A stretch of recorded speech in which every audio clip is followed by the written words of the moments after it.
Any senator judge who wish to intervene or make interjections? Senator Judge Kiko Pangilinan, thereafter Senator Judge Risa Ontiveros. Thereafter, Senator Judge Amy Marcos, thereafter Senator Judge Joel Villanueva. You may proceed, Senator Judge Pangilinan. You have 2 minutes. Thank you, Ms. Witness. Sa iyong naging karanasan bilang bank manager at government agencies ang tinatransact, gaya ng natanong namin kanina ng ilang mga senador, normal ba yung pag-withdraw ng 37 million cash sa inyong branch? With Land Bank DepEd po, for government agencies, ano siya, unusual po ang amount ng pag-withdraw. So unusual. Yes, At sir. unusual dahil ano ang usual na masasabing transaksyon for government agencies? For DepEd, sir? Yes. For DepEd, parang nagre-range lang ng mga nasa... I'm not sure masyado, sir, pero parang mga 10, mga nasa ganoon lamang. 10 million cash. Yes, sir. Okay, so yung 37 is almost 4 times more than the usual. Yes, sir. And other government agencies, ganun din ba? 10 million o mas mababa? With Land Bank DepEd po, No, other government agencies. Yes, in Land Bank DepEd branch. With Land Bank DepEd, si DepEd lang naman po kasi ang so- aming government agency Okay. hawak. Okay. Yung 37 million, ilang years ka na sa... 34 years, sir. So in your 34 years, was this the first time you had to deal with 37 million cash 3 times in a period of 3 quarters?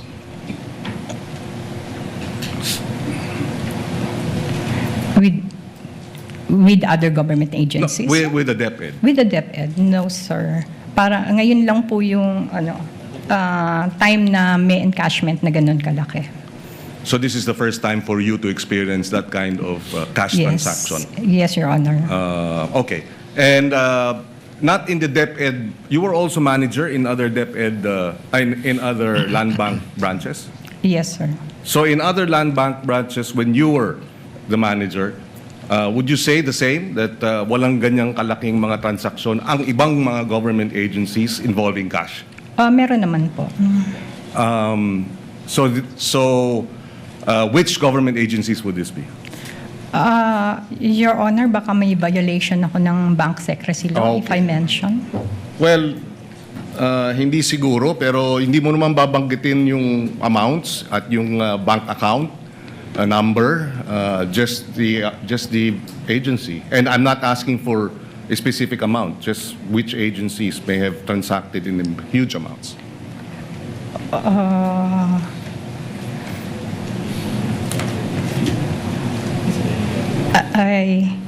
I really Well, can't. suffice it to say that what you're saying is, in your previous experience, it has happened, pero dito sa DepEd, it has never happened. In DepEd, Yes, sir. Land Bank. Okay, wala na po akong ibang tanong. Maraming salamat. Thank you, Senator Judge Kiko. Senator Judge Risa Ontiveros is recognized for her interjections. You may proceed, ma'am. When you're ready, you have 2 minutes.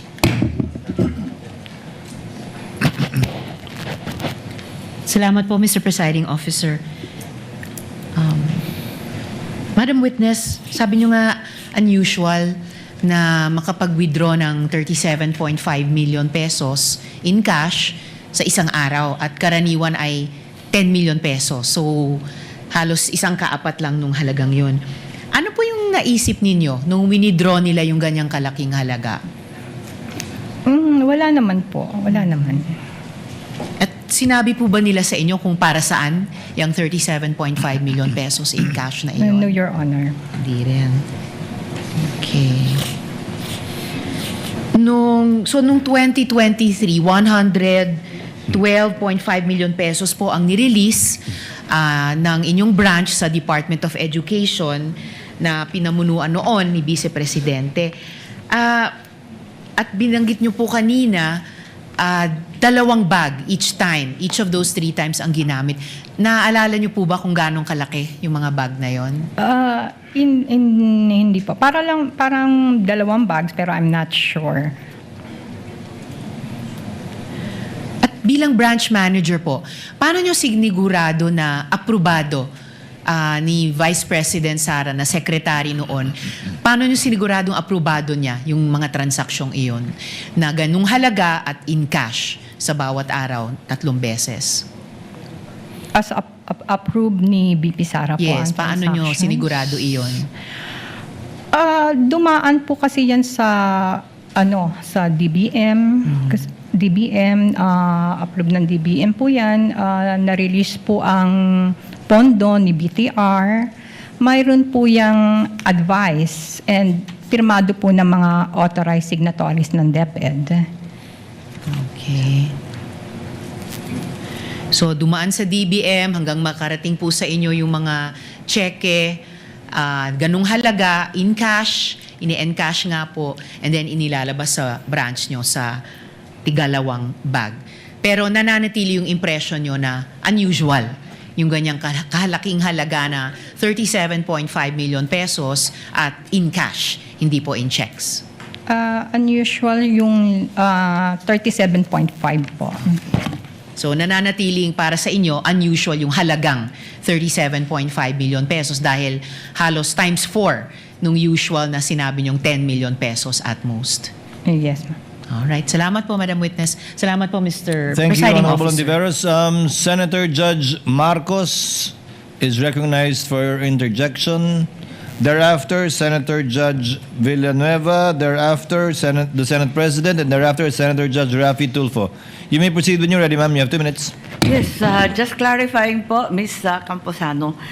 You mentioned doon sa House Blue Ribbon, tinitignan ko nga yung transcript, at kanina, nabanggit ninyo na unusual for government agencies, including yung DepEd, na mag-withdraw ng malalaking halagang katulad nito. Pero doon sa Blue Ribbon, sinabi po ninyo na not only private clients but government clients go to your branch. So pinaliwanag po ninyo, tama po? Tapos, nag-testify rin kayo nung tinanong kayo ni Congresswoman Garin, is this a regular occurrence? Ang sabi po ninyo, yes, ma'am. So, ibig sabihin, hindi siya unusual, regular occurrence. Alin po ba? Kasi later on, sinabi din ninyo, nabasa ko lang sa transcript, not DepEd only, but with all of our clients. Anong tinutukoy po ninyo doon? Kasi nakakalito kung unusual ba ito o regular, katulad na nabanggit ninyo sa House. With all due respect, Your Honor. Your Honor, may I be recognized? What is the pleasure of the Honorable Cho? Your Honor, we would just like to request for the TSN so that our witness will be confronted with the TSN that is being mentioned by the Honorable Amy Marcos. If she remembers, by the way, Senator Judge Marcos, it's the Senate, it's the House Good Government Committee. Yes, it's not the Blue Ribbon Committee. This is the Good Government Committee of the House. I believe it was in November of 2024, similar to what was mentioned earlier with Ms. Constantino. In her case, I had the hard copy, page 122, on November 26 of 2024. I only have the soft copy of this one. I'm happy to show it. But yun nga, palagay ko November din to magkakasabay yung land bank nun If the witness knows and recalls, she may answer. Naalala po ba ninyo yung pagtanong ni Congresswoman Garin tungkol dito na is this a regular occurrence? At yung biglaan ninyong sagot, yes, ma'am. Kung yan po yung sinasabing normal, the Opo. usual lamang po ang pag-withdraw ng malalaking amount sa branch. Yes, ang verbatim po, and is this a regular occurrence, ma'am? Ito ba ay pangkaraniwan na pangyayari, itong 37.5 o iyong malalaking amount na ine-encash? Ang sagot ni Ms. Camposano sa House Good Government, yes, ma'am. So, ang sabi ni Representative Garin, so pangkaraniwan pala ito. Ayun. Oh, yes, Your Honor. Nais ninyong paliwanag po? Kasi iba ito kesa sa sinabi ninyo kanina. Ang sinasabi ko po nung sa House ay ang malalaking withdrawal po ay usual lang. Hindi siya unusual sa branch. May both private and government. Nagwi-withdraw po siya. May mga malaki pong withdrawals. So may malalaki talagang withdrawal na nagiging regular occurrence at paminsan-minsan, whether private or public, yan ang ginagawa sa branch po ninyo. Kaya nga lang, hihingi kayo ng cash allotment kasi hindi naman Yes. kayo nagtatago ng ganun Yes, Your kadami Honor. sa branch. Tama Opo. po. So Opo. regular po, not unusual. Tama po ba? Not usual, unusual siya sa Department of Education dahil during my time, yun lang po yung malaking withdrawal ni Department of Education. Yes, okay. Pero nangyayari po. Maraming salamat, yun lang po. Thank you, Senator Judge Marcos. Senator Judge Villanueva is recognized. You may proceed, sir. When you're ready, you have 2 minutes. Thank you, Mr. President. Madam Witness, how long have you been the Land Bank DepEd branch manager? Land Bank DepEd Manager, sir. Nahandun po ako ng May 2022 and hanggang September 2024. So mga 2 years, more or less. 24. Tinanong ko po yan dahil ang kaibahan niyo po doon sa isang bank manager, kayo, yung land bank po ng DepEd ay nandun po mismo sa compound ng DepEd. Is that correct? Yes, sir. Kanina po binanggit yung unusual at ano yung usual. Ang sinasabi niyo po bang unusual lamang ay yung DepEd ang nag-withdraw ng cash na ganitong kalaki. Ngunit sa ibang departamento, nakakapag-withdraw sila ng malalaking salapi, kagaya po nung binanggit niyo kanina. Yes, Your Honor. Ito po kaya ay dahil ang DepEd nitong mga taon na binanggit ay nagkaroon ng confidential funds. Is that a correct statement? Hindi ko po alam. Hindi nyo po alam. Tama Yes. po, dahil hindi nyo naman inaalam kung saan po ito. No? Ang trabaho nyo lang po ay, nabanggit nyo nga ho kanina, ang DBM ang nagpo-provide ng funding at ang ahensya naman ang nag-authorize ng disbursement. Ang trabaho nyo lang po talaga ay to verify and pay the corresponding instrument. Yes, sir. At yun po yung inyong ginawa. Opo. At tingin nyo po walang pagkakamali kayong ginawa, lahat po ay legitimate, lahat po ay proper. Yes, sir. Comparing po doon sa previous administration, bago po nagkaroon ng confidential funds, wala pong ganitong kalaki na wini-withdraw ang Department of Education. Is that correct? During my time, wala po. Kaya po nabanggit nyo na unusual. Yes, sir. Dito po sa payee naman no, ng individual officer as payee, masasabi niyo po ba na usual practice for checks of this nature to be made payable to a designated special disbursing officer who would personally receive the cash? Nagbabago lamang po yung designated officer while the process remained generally the same. Binabayaran po namin kung sino yung payee po ng cheque. Which is a usual matter na nagpapalit. Hindi ko po kung nagpapalit-palit sila. Basta't ang ano po namin is kung sino yung payee ng cheque, yun po ang babayaran namin. Kaya nga po, at kung magpalit man ng pangalan, kung sino yung nakasulat. Yes. Last question, when there is a change in the Department of Education Administration or in its authorized officers, yung land bank po ba require updated authorization, specimen signatures, designated contacts and other verification bago nyo po i-process yung transaction?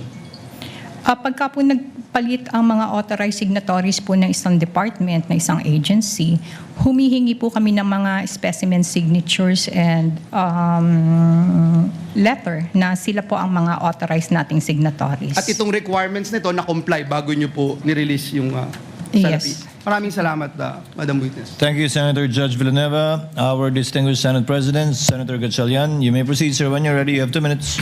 Thank you, Mr. Presiding Officer. Magandang hapon na Ms. Camposano. Just some follow-up questions lang. Ano po yung mga transactions, typical transactions ng DepEd sa inyong branch? Mga encashment po. Anong Usually klaseng mga encashments? mga encashment po ng usually mga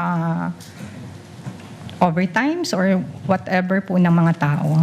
So, mga payroll related. Yes, sir. Yung payroll related ba, cash ang ini-encash nila? Yes, sir. Gaano kalaki yon typically? Ang DepEd po kasi ay may payroll arrangement sa amin. So, kinikredit, nagpapadala lang po silang advice para ma-credit po yung payroll ng mga tao. Pero hindi siya cash na wini-withdraw. No, sir. Credit siya. Other than payroll, may iba pang mga ano pa yung mga ibang transactions ng DepEd sa inyong branch? Usually kasi, sir, yung mga ine-encash nila is yung mga overtime pay, yung mga ng mga COS, mga contractuals. Cash yun. Ini-encash Cash. nila. So, ang binibigay nyo sa kanila cash. Yes, sir. Typically, magkano yun? In a month, on the average. So, ito for overtime ng mga empleyado. Tapos cash, ang pinapa-encash sa inyo yung check. Tama? Yes, Your Honor. Typically, magkano yun in a month? Nung hindi ko na siya ma-recall, pero More or less way lang. below. More or less 10 million, 20 million? No. Mga magkano? 5 million? More or less? Yung total for the month. Baka For the mga month lang? Oo, mga hundreds lang siguro yun. 100 million? No, 100,000. 100,000. Yes. So 100,000 ang typical encashment for payroll. No, 100,000, 200. Mga ganoon lamang. 100,000. And then, rinig ko kanina na galing kayo sa ibang branch. No? Yes. May experience rin kayo sa ibang government agencies. Meron po. Correct. Meron din ba kayong mga experience na ganito kalaking amount ang ini-encash ng isang government agency? As to amount, hindi ko na rin po siya matanda. Pero ang alam ko po, malaki rin po yung ini-encash ng ibang government agency. Ganito to a tune of 37.5 million. Around that vicinity. More or less siguro. More or less. So, meron ganyan na kayong na-experience sa pag-e-encash sa ibang branch. Yes, Your Honor. Tama po ba? And then, balik tayo dito sa DepEd. Doon sa pag-a-advise sa inyo tuwing mag-e-encash, gaano kaaga dapat mag-advise sa inyo bago mag-encash? Kung kailangan ng cash. Opo. Usually dapat morning masabihan na po kami. Kasi siguro mga 12 o'clock, magka-cut off na rin po yung cash center namin para i-request din po yun sa... So within 24 hours, dapat ma-advise na kayo? Hindi naman siya 24 hours, sir. Kahit less than 24 hours, pag Yes. nasabihan kayo, mapapadala nyo kaagad doon yung cash na ganun kalaki. Yes, may cut-off po kasi ang cash center namin, siguro around 12 o'clock. So pagka mas later than 12 o'clock, hindi pa rin namin masagot na ma-deliver sa amin yung the following day. Okay. Itong branch niyo particularly para sa DepEd, tama po ba? Yes, Your Honor. Sa inyong pagkaalam sa mga past mga DepEd officials, past secretaries, meron na bang na-encash na ganito ho kalaki? Sa inyong pagkaalam, kasi alam ko 2 years pa lang kayo doon, pero sa inyong mga pag-uusap sa inyong staff? Hindi namin napag-uusapan, sir. Hindi? Ang alam ko lang po is yung stint ko sa DepEd. Okay, hindi nyo napag-usapan sa mga subordinates nyo kung may mga ganitong encashment na malalaki? May mga ganun bang pag-uusap kayo? Wala po. Wala naman. Thank you, Mr. President. Thank you, Senate President Gatchalian. Next to make his interjections would be Senator Raffy Tulfo. You're recognized, sir. You may proceed when you're ready. You have 2 minutes, sir.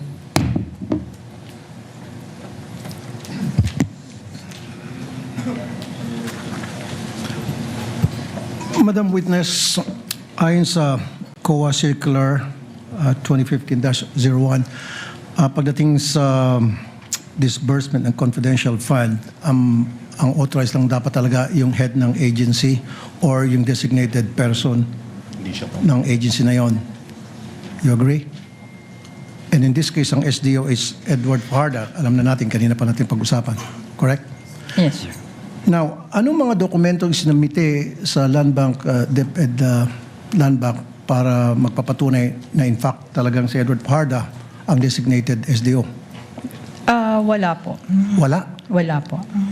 Anong ibig sabihin wala? So, walang dokumentong isinumite na dinedesignate si Fajarda ng head ng agency na yan para sabihin ito ang SDO. Ito yung maging katransaksyon nyo? Wala? Wala. Laway lang? Nagpunta po dun si Mr. Fajarda na siya yung payee at nag-present po siya ng identification. Of course, pero dapat meron siyang dokumento pinipresent na siya ang dinedesignate ng head ng agency na yon bilang SDO. Right? Wala po silang na-present Wala. sa amin. And then you honor it? Face value? Nagpakita lang siya ng dokumento, ako si Fajarda at ako yung designated SDO, just like that. And you said, okay. Yes, sir. Wow. No. Under the COA circular, it should only be the head of that agency who happens to be the BP. Or kung ayaw ni BP, magde-designate siya ng tao na maging SDO niya at meron siyang dokumento pipirman para ini-endorse niyang SDO na yon. Who happens to be Fajarda. And you said wala. So sinabi ni Fajarda, hello, ako si Fajarda, akong designated na SDO ng DepEd, and agad-agad pininiwalaan niyo. During the first encashment, na-mention po ni Ma'am Sonia na mag-e-encash si Mr. Fajarda. Pero parang hindi naman niya na-mention na SDO. No, ma'am. Ang ibig sabihin, dapat someone should have endorsed Fajarda as the SDO for the DepEd. Sabi mo, wala. So pumunta lang si Fajarda doon, presenta yung sarili niya, sinabi niya akong SDO ng DepEd, and then sabi niya, okay, sige. Yes. So hindi kayo sumunod doon sa patakaran ng COA circular? Wala pong na-present sa amin, sir. Wala. Okay, so paano niyo malaman kung si Fajarda talagang authorized na mag-withdraw, makipag-transact ng limpak-limpak na salapi sa Land Bank DepEd? As payee of the check, in-honor na po namin yun. As pay of the check. So sino ang tumatawag sa inyo para sabihin na si Fajarda pupunta dyan at mag-withdraw ng such and such amount of money day before, 2 days before? Si Miss Sonia De Leon po. Sino po si Sonia De Leon? Siya po ang head ng cash division ng DepEd. Okay, siya yung kilala niyong head cash division ng DepEd. Pero you know what, nagtataka pa rin ako na wala kayong hawak na dokumento na nagsasabing si Fajarda ang designated SDO coming from the head of that agency na permado. Wala. Wala, sir. Thank you, Madam. Your Honor. Thank you, Senator Judge Rafi. Actually, the chair would like to make a brief interjection. The payee of the check is Fajarda. Correct, ma'am? Yes, sir. So kung kanino nakapangalan yung check, doon yung ibibigay. Yes. Yung cash o kapalit Yes, Your yung check. Kung SDO man siya o hindi. Pero ayon sa COA circular, SDO lamang ang pwedeng pangalanan ng mga ganyan cheque. Hindi nyo na po alam yung bagay na yan. Nag-ano lang po kami sa payee ng check, sir. Kung kaninong pangalan yung nakalagay doon, yun po ang sinusunod lang niya. Yes, Representative Chua. Yes, Your Honor. Thank you, Your Honor. Your Honor, the witness has no knowledge as to the designation of Mr. Fajarda and as to the purpose of the fund, Your Honor. As to being SDO, yes. I believe As, you'll be presenting SDO. another witness for that. Yes, we are going to present another witness for that, Your Honor. Thank you, Your Honor. Duly noted. Senator Judge Aquino is recognized. You may proceed, sir, when you're ready. You have 2 minutes. Yes, before my line of questioning, gusto ko lang pong klaruhin rin po, ma'am. Alam niyo po ba na para sa confidential funds yung pondong yan? Hindi rin po, di ba? And you're not required to ask. Yes. Hindi rin kayo nagtatanong talaga. Yes. Okay. Pinag-uusapan ho kasi yung covered, suspicious, pati yung salitang unusual. Sa inyo pong pagkakaalam bilang isang bank manager, ano po bang pinagkaiba ng covered transaction, suspicious transaction? Ang covered transaction po is automatic po yung inire-report sa AMLC. May system po ang Land Bank na ang mga transactions ng bangko na in excess of 500,000 ay automatic na nakareport. Ang suspicious transaction naman po ay pagka mayroon kaming nakita kay malaking amount, kay maliit, basta parang doubtful yung transactions, kailangan po namin i-report as STR. Okay, Suspicious so transaction. yung covered transaction po, tama po ba na walang human intervention ito? Sa sistema lang po ito?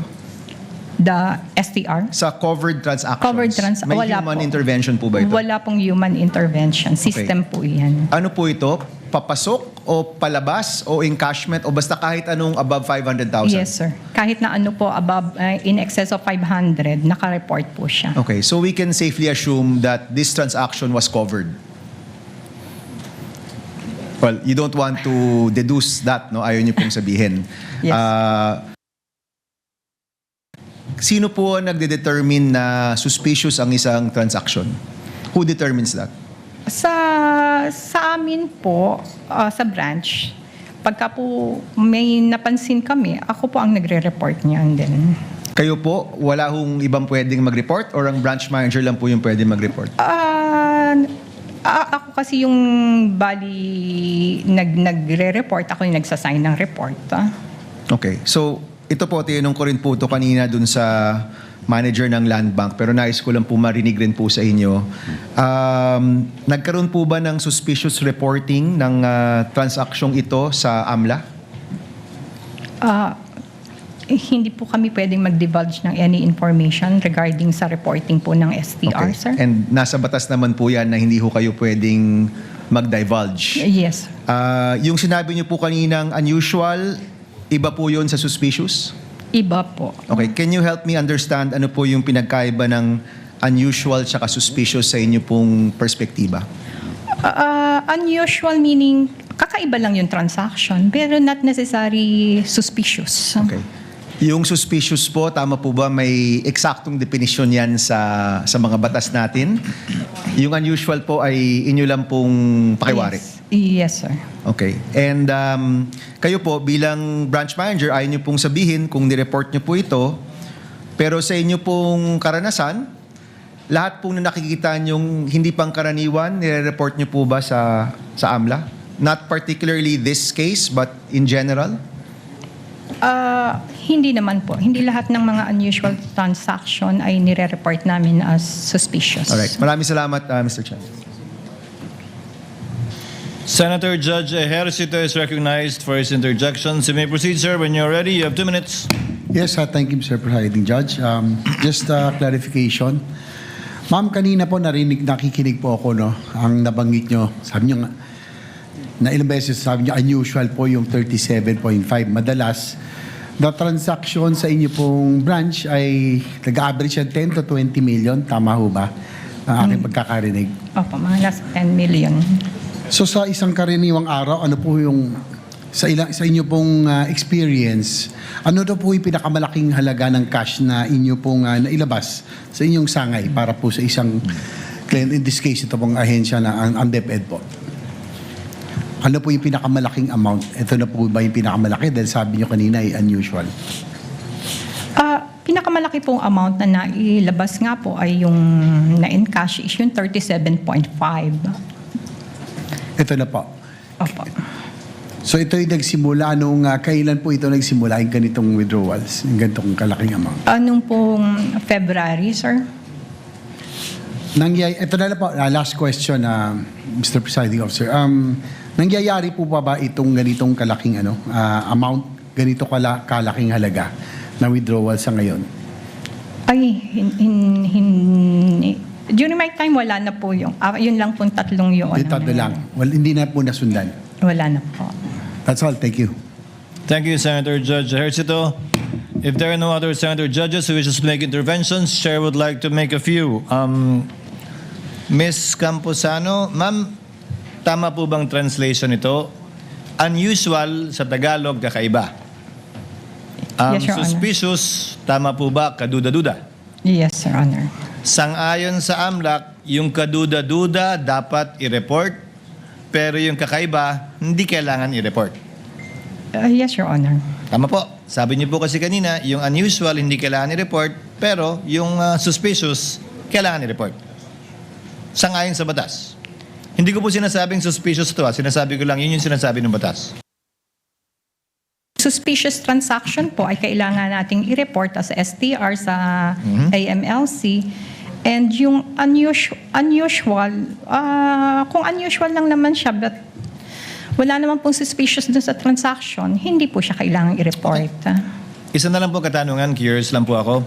Sabi niyo po para pangalagaan ang kaligtasan ng inyong empleyado, hindi pwedeng ihatid ng sino mang empleyado ng bangko yung pinagbigyan ng pera, gaano man kalito, gaano kalaki, dahil kapag hawak niya na yon, kanya na yon.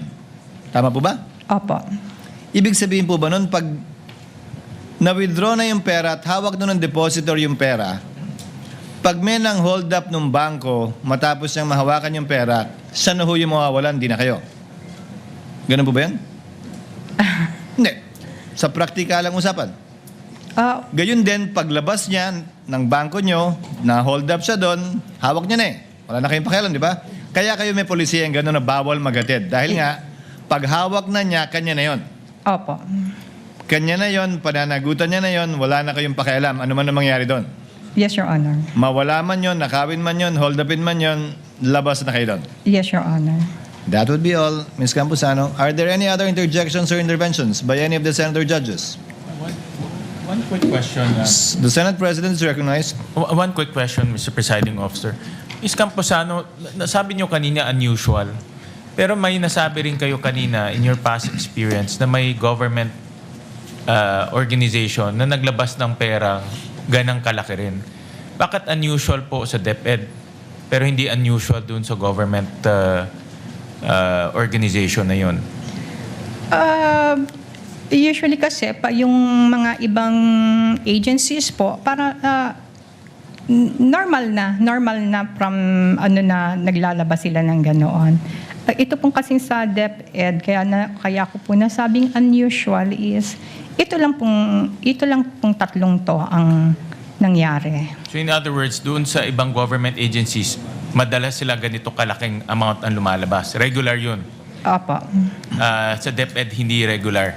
Yes, Your Honor. Thank you, Mr. President. Senator Judge Lacson is recognized for his intervention. You may proceed, sir, when you're ready. Thank you, Mr. Presiding Officer. Further clarification lang, binabasa ko po yung Anti-Money Laundering Act. Wala naman pong kaduda-duda nun eh. Either covered or suspicious. Pag covered, may threshold. Maski hindi suspicious, kailangan report kung above the threshold amount, which is 500. Wala po sa batas yung kaduda-duda eh. Either it's suspicious or covered. Yes. Transaction. Ang ano kasi yon, sir, pagka ang covered transaction, automatic pong naka-report siya Yes. as covered transaction Above the threshold. in excess of 500,000. Sa suspicious transaction po, parang nagkaroon po tayo ng doubt, di ba? And then inimbestigahan po natin at yung pong sa investigasyon natin ay hindi siya pumasa. Suspicious pa rin Sige po po. siya. So that's when kami magre-report as suspicious transaction. Pero there's no such thing in the law na doubtful or kaduda-duda. Unusual. It's just covered or suspicious. Suspicious. So parang nagduda ka and inimbestigahan. Walang middle layer, ibig sabihin. Yes. Pag above the threshold, tapos covered institution, like casinos, real estate, automatic i-report nyo kasi covered Yes. institution. Yes. Ngayon, ordinary depositor, pumunta sa bangko, nag-deposit o nag-withdraw ng more than 500, that's above the threshold, it becomes a covered transaction. Yes, sir. So wala akong kaduda-duda. Yes, sir. Suspicious lang. Wala yung middle. It's either you categorize it into covered or suspicious. Wag na ho tayo mag-usap ng kaduda-duda. Or unusual pala, sorry. Wag na natin pag-usapan yung unusual. Either kaduda-duda lang or covered. Yes, sir. Thank you. Senator Judge Villanueva for his second round. Yes, no, Mr. President, just a short interjection. I was looking at the BSP circular number 1215. And in this circular of the Bangko Sentral ng Pilipinas, it says here, a transaction is considered unusual when it shows patterns that are inconsistent with the account owner's usual behavior, is not commensurate with the known business or financial capacity of the account owner, or deviates from the account owner's profile. So, naintindihan niyo po ito when you say unusual, di po ba? Pumapasok po dito sa BSP circular. Again, sir? Whenever you said that this is unusual, pumapasok po o dito sa kategoryang ito pumapasok ng BSP Circular 1215, yung binabanggit po ninyo. Na, ang transaksyon ay considered unusual kung ito po ay nagpapakita ng patterns that are inconsistent with the account owner's usual behavior. So kaya po siya unusual, sir? Yun nga po, kaya tinatanong ko po kayo, Yes, whenever sir. you say this, na it's unusual, dahil pumapasok po siya sa kategoryang ito. Yes, sir. Salamat po, Ginoong Pangulo. Senator Judge Lacson is recognized. Medyo na-confuse lang ako kanina. I did not mean kaduda-duda, but yung unusual na sinasabi kong wala. Yes. Thank you. Kasi yung kaduda-duda na mistook ko as unusual. So, Ako na po yung nag-translate nun. Suspicious equals kaduda.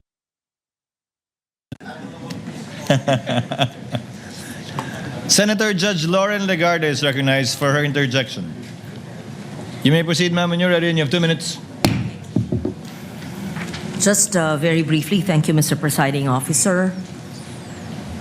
After hearing all the words unusual, suspicious, illegal, but I just wanted to understand, Ma'am Camposano, matapos po maging subject ng congressional inquiry ang mga transaction na ito, nagsagawa ba ho ang Land Bank ng anumang internal review kung paano hinanda, na-authorize, or na-release ang cash?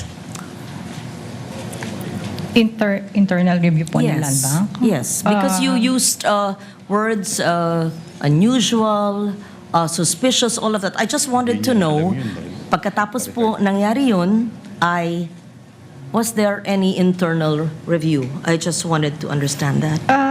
After ng Congress hearing, Your Honor? Yes, because dun po namin unang nabatid yung inyong mga statements. Yes. Hindi ko na po masagot yun, Your Honor, because I was with Land Bank DOTR na po nung time na yon. So kung ano man po yung nangyari with DepEd branch at the time, after the congressional hearing, hindi ko po alam. Oh, so after the hearings, when you made these manifestations, hindi po kayo pamilyar kung nagkaroon po ng pagbabago, ng review, i-assess yung proseso dahil po sa inyong mga kaalaman. Yes, Your Linipat Honor. na po kayo. No. I was with Land Bank DOTR na during the congressional hearing. Yes. And so you were not called for any review based on your revelations? Wala po. Okay. So, I had many questions. I was supposed to ask you, anong saklaw ng review, ano ang security arrangements, documentation, reporting requirements, but if you're not familiar with the review, so you will not be able to answer. So, do we assume then that the process is still the same? Kung walang binago po, ibig po bang sabihin na Land Bank considered the existing process sufficient and that the same transaction could still be handled in substantially the same manner today? Gusto ko po lang maintindihan kung unusual, usually kakausapin dapat yan o a-assess ang proseso, but if it was not, how is the process today? Paano po nagbago kung meron man? Akong sa ngayon po, ang nagbago po ang proseso niyan dahil meron na pong tayong BSP guidelines na ang amount lang po ng cash na mailalabas is up to 1 million. And then, pagka more than 1 million, ay kailangan na po ng necessary approvals. Yes, I'm talking about the changes, evaluation, assessment after the congressional inquiry. Did this, are you referring to a BSP guideline that was given after the congressional inquiry? I know, ma'am. Yes, that's what I'm referring to. From the time, ma'am, that you gave those statements, and if you found it unusual, and up to now, I wanted to know whether there was any internal, yes, I take note of that, internal assessments to review so that there could be changes for security arrangements. If none, and if not familiar with you, I leave it at that. Except that normally in life, when something is unusual, which is not necessarily suspicious, which is not necessarily illegal, but you assess and you make changes to improve the process. But you're saying you are not familiar with any such investigations or assessment or review. Yes, ma'am. Okay, thank you. Thank you, ma'am. Senator Judge Padilla first. Apologies, Senator Allen. Senator Judge Padilla for his interjections. Thereafter, Senator Judge Alan Cayetano. You have 2 minutes, sir. You may proceed when you're ready. Marami. Pagka sinabi pong unusual, hindi pangkaraniwan. Hindi po ba? Yes, sir. Kapag sinabing suspicious, ibig sabihin kahinahinala. Apa, sir. Wala po kayong nakitang kahinahinala, hindi po ba? Wala naman po. Opo, ibig sabihin hindi po illegal.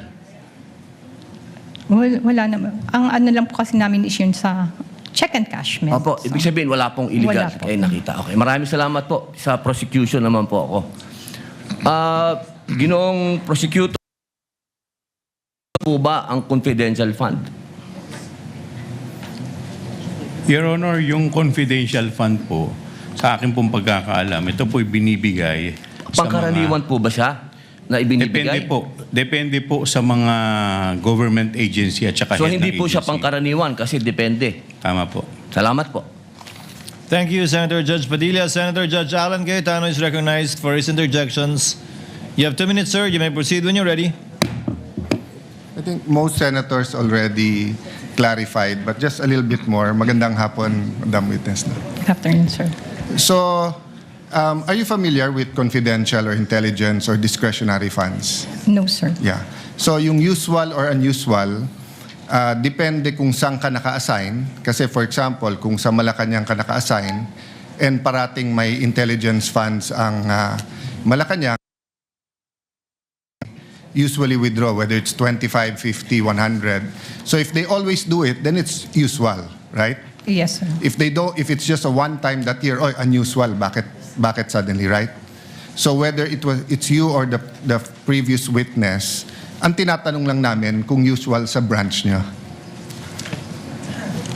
Di ba in your case kasi you've been assigned to different branches handling different agencies have confidential funds. So so yung pag tinanong sa usual, you're just being honest kung again, kung if it's usual or not usual or unusual, right? Yes, sir. Or put it another way, di ba?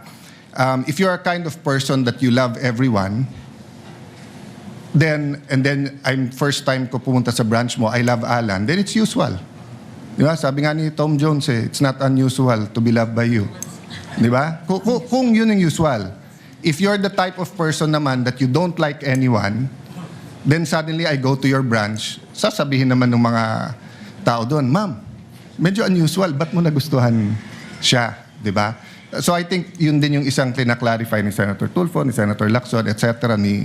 Na iba yung suspicious and covered kasi may legal implications yon. Yung usual, unusual, we're just trying to get to the truth of what's happening here.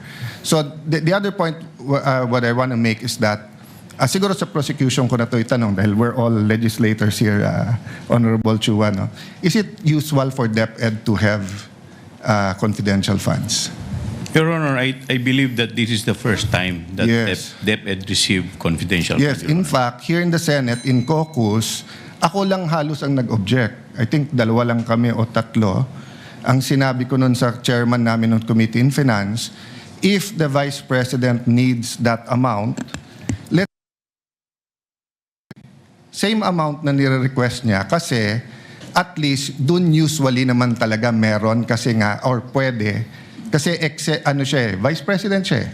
And then kung siya ay nasa Security Council or kung siya ay nasa any law enforcement. Ang argument ko noon, if you put it in DepEd, paano pag napalitan yung secretary? Will we continue it, etc.? So anyway, I just agree with the other senators here that as we go along, let's help the public understand the difference between covered, suspicious, and usual, unusual. Para lang walang that are prejudicial to either the prosecution or the defense. Thank you.